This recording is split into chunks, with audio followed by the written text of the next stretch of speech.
The Speaker of the House of Representatives, Honorable Tajuddin Abbas, says the desire of the Parliament is to have a legislative agenda that meets the yearnings and aspirations of citizens, which would be used as a benchmark to evaluate and assess their performance after 4 years. The Speaker, who stated this at the stakeholders meeting on the 10th House of Representatives legislative agenda in Abuja, notes that citizens' engagement is the fulcrum of a representative democracy. Abbas says the Open NAS project of the 10th House requires regular consultations with the people as it strives to return the legislature to those who own it through regular, meaningful, and productive engagement. It is fitting, therefore, that the Committee on Legislative Agenda, in the course of this assignment, has convened this forum to get from citizens what they consider the most pressing legislative need of our nation.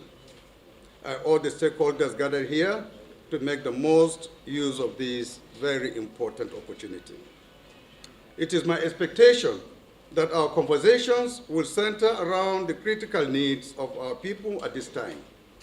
As articulated in my speech on the 4th of July, 2023, the House will pay priority attention to participatory budgeting process and delivery, law reform, electoral reform, women's participation and inclusion in governance, improve social economic conditions, entrepreneurship, employment, health and education, infrastructure, citizens-focused diplomacy, institutional capacity, and citizens' engagements.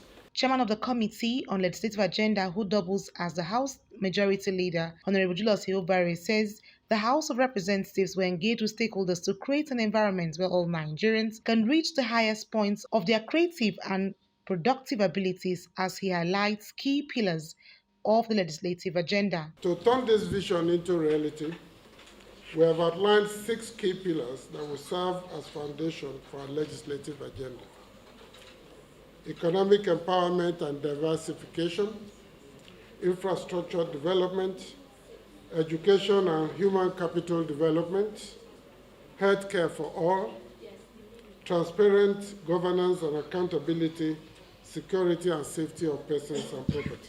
Oil exports has left our country vulnerable to fluctuations in the global oil prices. To mitigate this risk and build a sustainable economy, we will incentivize investments in the non-oil sectors, such as agriculture, technology, and renewable energy. In the agriculture sector, we will pass legislation to modernize farming practices, improve access to credit for farmers, support agricultural research and development, and ensure that our farmers do not always get the short end of the stick.